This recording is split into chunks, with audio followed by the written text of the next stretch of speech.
Avec Kellyanne, donc Kellyanne qui est la voix d'Harry Potter bien sûr. Alors est-ce que tu peux nous raconter en fait comment tu es venu au doublage? Alors moi c'est très particulier en fait, parce que je n'ai pas fait de théâtre avant. C'est mon frère qui faisait partie d'une troupe de théâtre, et donc la même que Olivier. Et donc en fait les directeurs de plateau sont allés chercher des jeunes doubleurs, des jeunes qui n'avaient pas encore nommé, dans cette troupe de théâtre. Et donc ils sont allés chercher mon frère qui a débuté le doublage comme ça. Il a fait et Arnold, Gérald, la grosse troupe. Et donc voilà, et donc au bout d'un moment il a mué, forcément. Et moi, comme je le suivais partout, et ben, je me suis fait connaître comme ça, et c'est comme ça que j'ai débuté. En fait, on m'a appelé grâce à lui, en fait. Comment tu es arrivé dans l'aventure des Harry Potter? Est-ce que c'était Jenny Gérard qui m'a appelé? Elle te connaissait déjà peut-être par je ne la d'autres... connaissais pas du tout. En fait. Pas du tout. Non, elle a entendu mon nom parce que c'est un cercle assez fermé. Et donc les noms circulent comme ça de directeurs artistiques, tous les directeurs artistiques. Et en fait, elle a entendu mon nom, donc elle m'a appelé, j'ai passé le casting. Donc vous étiez plusieurs sur le rôle? Oui. Il y a eu plusieurs essais en fait. Oui. Je ne sais pas combien, parce qu'on n'a pas le droit de savoir, on n'a pas le droit de savoir qui.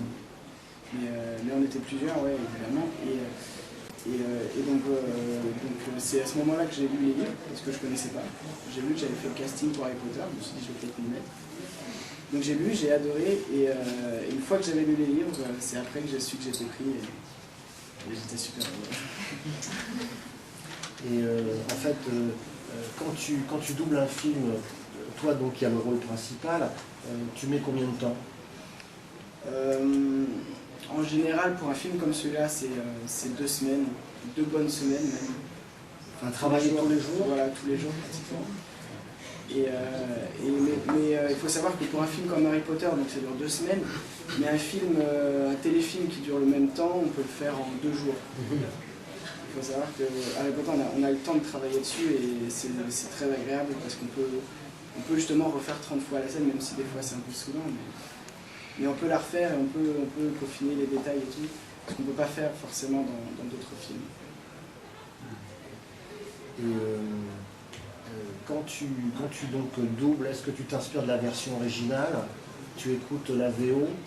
Oui, on écoute plusieurs fois la VO même, pour essayer d'être le plus fidèle possible. Mais forcément après, il y a les intonations anglaises qui ne sont pas les mêmes que les intonations françaises, l'accent et tout, etc. Donc on essaie d'avoir le sentiment, en fait, le même sentiment que lui, en parlant français, mais on ne peut pas être exactement comme lui, donc on écoute surtout l'intention qu'il veut nous mettre dedans, et on essaie de le reproduire.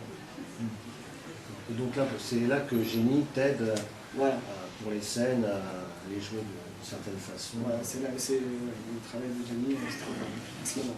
Et quand tu doubles donc tes scènes, est-ce que tu es seul à enregistrer, ou est-ce que tu peux donner la réplique à Manon, à Olivier ou à d'autres comédiens? En fait, moi, comme je suis le rôle principal et que je suis là pratiquement tout le temps, tous les jours, je donne la réplique à ceux qui viennent, certains qui viennent 3 jours et tout. Et moi, en fait, comme je suis tout le temps là, je donne la réplique à ceux qui viennent. Mais certains parlent, quand je ne suis pas dans la scène, comme ça, peuvent parler tout seuls, sans réplique.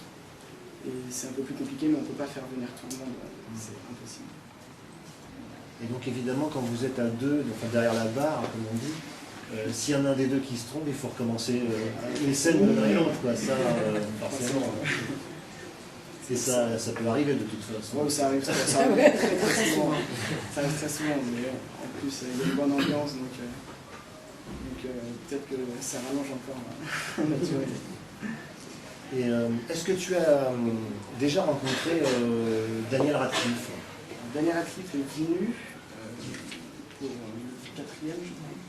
Ah oui, j'ai vu en France l'avant-première, donc on l'a rencontré. Ouais. J'étais fier. On ne l'a pas vu très longtemps, mais on lui a dit bonjour, etc. Il est très sympa d'ailleurs. Il est très sympa, très souriant, très chaleureux. Et donc le film d'après, donc le dernier, c'est Rupert Grint et Emma Watson qui sont venus. Et on les a rencontrés aussi pour le dernier film à l'avant-première phase.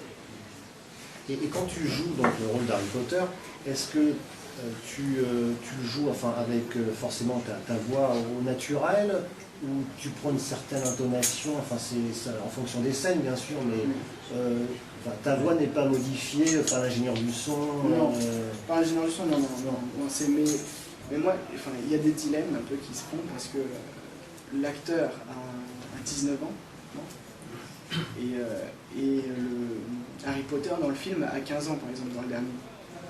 Donc je sais pas si je fais une voix jeune, une voix plus vieille, donc ça c'est difficile, mais ma voix change presque automatiquement en voyant le personnage.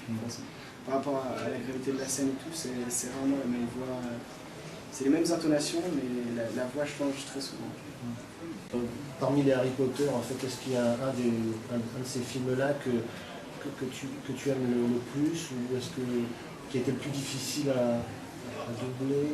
Peut-être le premier, enfin, forcément le premier, parce que j'étais très jeune et c'était le début, je connaissais pas bien le personnage. Enfin, je connaissais le personnage parce que j'avais lu les livres, mais c'était le début, donc forcément il est plus difficile que les autres.